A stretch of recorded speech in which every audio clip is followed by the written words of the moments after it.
Anal fissure एक तरह का फिशर वैसे जैसे एक इंग्लिश में मतलब होता है कट, क्योंकि रेक्टम का निचला हिस्सा बहुत सेंसिटिव होता है। जब वहाँ कट लगता है तो वो कट लगने से it become extremely painful. Motion करते हुए वो रगड़ खा के निकलता है। वाटर जेट बिल्कुल यूज़ नहीं करना है। हम पहले ज़माने में देखते थे ना, हैंड पंप लगा होता था, जहाँ वो गिरता था पानी का वो तो फर्श पे खड्डा हो जाता था। वो जेट एक जगह लगेगा और आजकल आधी जगह प्रेशर पंप लगे होते हैं, तो वो एक जगह लगता इंजरी कर देता है। नमस्कार, सेहतनामा में आज बात एनल फिशर पर। मशहूर colorectal surgeon doctor Pankaj Garg ji एक बार फिर हमारे साथ हैं, उनसे बात करते हैं फिशर्स क्या होती है, उसका इलाज क्या है और इसी से संबंधित फिस्टुला, कॉम्प्लेक्स फिस्टुला, पाइल्स, इनके डिस्क्रिप्शन में लिंक दिए हुए हैं, वो वीडियोस भी आप देख सकते हैं। बहुत बहुत स्वागत सर एक बार फिर।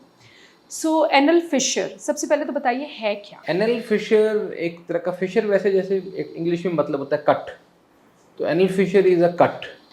तो ये रेक्टम में या एनल कैनाल में कट लग जाता है, या देसी भाषा में कहें तो जख्म। किसी भी कारण से अगर वहाँ जख्म होगा उसे एनल फिशर बोलते हैं। तो एनल फिशर रेक्टम में एक इंजरी हो जाती है जो कि बहुत पेनफुल होती है, क्योंकि रेक्टम का निचला हिस्सा बहुत सेंसिटिव होता है। जब वहाँ कट लगता है तो वो कट लगने से it become extremely painful. Motion करते हुए वो रगड़ खा के निकलता है और लिटरली मतलब पेशेंट्स की जैसे कहते हैं ना कि कहते हैं जान निकल गई है, उतना दर्द होता है। पॉटी वाली जगह पर हाँ। कट लगना, और इसकी वजह क्या होती है? मोस्ट कॉमन कारण तो इसका ये है कि हार्ड स्टूल आता है, आप रेगुलर नहीं है, कॉन्स्टिपेशन है, आप एक दिन मोशन मिस कर दिया आपने, अगले दिन वो पड़ा पड़ा हार्ड हो जाएगा। तो वो जब हार्ड स्टूल निकलेगा या तो बल्क बढ़ गया, वो टीयर कर देगा। तो कॉन्स्टिपेशन एक मेजर कारण है। दूसरा एक कारण जो हमने डिस्कवर किया था वो है वाटर जेट। जो वाटर जेट आजकल टॉयलेट्स में लगे होते हैं, शावर नहीं, जेट जो पीछे फिक्स होता है। आपको जान के ताज्जुब होगा, 2009 में हमारे पास सडनली पेशेंट्स आने लगे, क्योंकि फिशर 99% पीछे होता है मेल्स में। हमारे पास 30-40% पेशेंट्स आगे आने लगे जिनके आगे था। तो हम बड़े हैरान हुए कि क्या हो रहा है, कि कम्युनिटी में ऐसा क्या हो गया है कि फिशर आगे की तरफ हो रहे हैं। हमने बहुत रिसर्च की, बहुत जगह वो किया, हमें समझ नहीं आया कि ऐसी कोई साइकिल आ गई है, कोई ऐसी सीट आ गई है जिससे इंजरी हो रही है, या होमोसेक्सुअलिटी बढ़ गई है, लेकिन हमें कुछ समझ में नहीं आया। फिर हम पेशेंट से बात करते करते करते एक पेशेंट ने बताया कि सर मैं तो इतना ध्यान रखता हूँ कि मैं तो जेट चला के 15 मिनट बैठा रहता हूँ। फिर मुझे स्ट्राइक किया, ओहो, हम पहले ज़माने में देखते थे ना, हैंड पंप लगा होता था, जहाँ वो गिरता था पानी का वो तो फर्श पे खड्डा हो जाता था। तो जब एक जगह आदमी के बैठने का स्टाइल सेम है, वो जेट एक जगह लगेगा और आजकल आधी जगह प्रेशर पंप लगे होते हैं, तो वो एक जगह लगता इंजरी कर देता है। फिर हमने बैक गए, अपना सारा डाटा निकाला, और जिन जिनको आगे की तरफ फिशर हो रहा था सबसे, क्योंकि पीछे से आता है जेट तो आगे की तरफ लगेगा, पीछे तो लग नहीं सकता, तो जेट वाले फिशर आगे की तरफ होते हैं, एंटीरियर बोलते हैं जिनको हम। तो फिर हमने वो डाटा निकाला और हमने सबसे बात की, तो 97 या 96% पेशेंट्स जेट यूज करते थे। फिर वेरी हमने इंपॉर्टेंट फिर हमने ये पब्लिश के लिए भेजा, जो इंग्लैंड का टॉप जर्नल है इस फील्ड का, यूरोप का, कोलोरेक्टल डिजीज। पहले तो एडिटर को विश्वास नहीं हुआ, क्योंकि वहाँ पानी यूज नहीं करते, तो वो तो अपने सपने में भी नहीं सोच सकते कि पानी से इतनी इंजरी हो जाएगी। फिर उनको हमने वीडियोस भेजे, तो उन्होंने नॉर्मली पेपर एक्सेप्ट होने में 3-4 महीने लगते हैं, इतने इंटरनेशनल जर्नल में सेम डे एक्सेप्ट किया। तो ये डिस्कवरी हमारे नाम है कि वाटर जेट से फिशर हो सकते हैं। और उसके बाद हमने काफ़ी न्यूज़पेपर पे भी निकाला, काफ़ी जगह किया, लेकिन कुछ तो असर पड़ा, लेकिन हम भी कितना इसका वो कर सकते हैं। तो इस मीडियम से आई एम वेरी हैप्पी कि लोगों को पता लगेगा कि वाटर जेट नहीं यूज़ करना है, और ये बहुत ख़तरनाक हो। यंग बच्चे हैं आजकल, उनको कॉन्स्टिपेशन रहती है, जंक फूड ज़्यादा खाते हैं, वो पता है क्या करते हैं, वो जेट चला के बैठे रहते हैं। 10 मिनट बैठे, 10 मिनट जेट चलता रहा। उससे 2 फायदे होते हैं, एक तो वो हाथ में लगाते, दूसरा पानी चला जाता है थोड़ा सा, एक तरह से छोटा सा नीमा हो जाता है।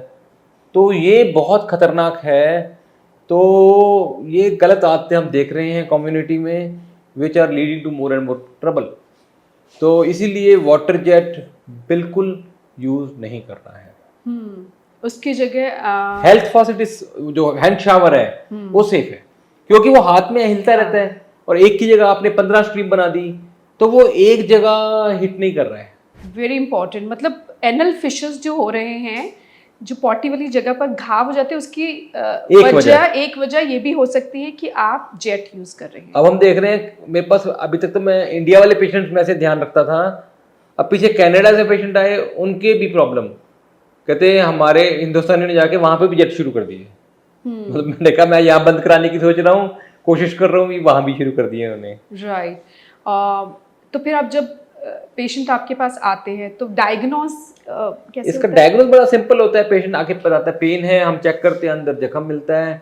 तो अब इसमें एक साइकिल शुरू हो जाता है, ये समझना बहुत जरूरी है। एनल फिशर में क्या होता है, एक रिफ्लेक्स होता है जिसे हम बोलते हैं एनल रिफ्लेक्स।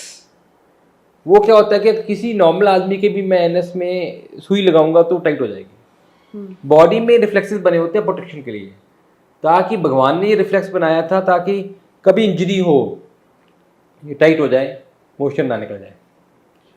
अब क्या होता है, ये रिफ्लेक्स यहाँ पे उल्टा पड़ जाता है, कट लग गया किसी वजह से, टाइट हो गया, पेन हुआ, पेन से टाइट हो गया, अभी तो रिफ्लेक्स हो गया ऑटोमेटिक। लेकिन इससे नुकसान क्या हुआ कि अब नॉर्मल मोशन भी निकल रहा है, वो उसमें और रगड़ मार रहा है।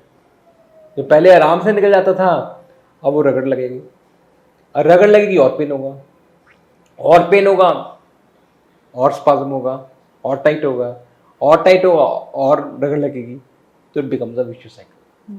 फिर अब इसका इलाज, जो आपके पास पेशेंट आते हैं इसका स्टैंडर्ड इलाज यही होता है कि हम मोशन को सॉफ्ट करते हैं, इसमें बॉडी को सॉफ्ट करते हैं। अगेन कॉन्स्टिपेशन नहीं होनी चाहिए। नहीं, इलाज वो तो लॉन्ग टर्म ट्रीटमेंट है। तो फिशर हो गया तो लिक्विड को थोड़ा और सॉफ्ट करते हैं और क्रीम देते हैं, जिससे ये मसल टाइट जो हो गई है, स्पाज्म बोलते हैं इसको, रिलैक्स करें। तो रिलैक्स करने की क्रीम आती हैं, वो देते हैं, और वो देकर धीरे धीरे पेशेंट रिकवर कर जाता है। तो मेजॉरिटी पेशेंट्स इसमें 70, 80, 90% पेशेंट रिकवर कर जाते हैं। लेकिन 10% पेशेंट्स ऐसे होते हैं जो रिफ्रैक्टरी फिशर बोलते हैं, वो ठीक नहीं होते, और उनमें सर्जरी ही करनी पड़ती है। अच्छा, इसमें सर्जरी भी होती है? हाँ, बहुत, वो स्फिंक्टर को मसल काट देते हैं, दोनों नहीं, लेकिन अंदर वाले स्फिंक्टर को काट देते हैं कि एक स्फिंक्टर तो है ना, और पेशेंट को इमीडिएटली रिलीफ आ जाता है। लेकिन हमने ये एक फिर बहुत बड़ा रिसर्च प्रोजेक्ट किया था 2012 में, और हमने देखा कि जिनका एक स्फिंक्टर काट देते हैं उनमें लॉन्ग टर्म इनकॉन्टिनेंस, मतलब मोशन कंट्रोल करने की दिक्कत होती है।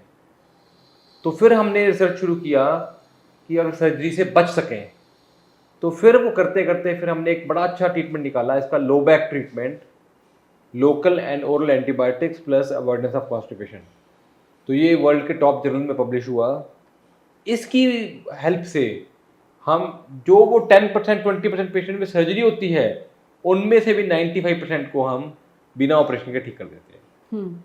पहले मैं साल के 100 से 300 तक फिशर के ऑपरेशन करता था, अब पिछले 5 साल में मैंने शायद एक भी ऑपरेशन नहीं किया है।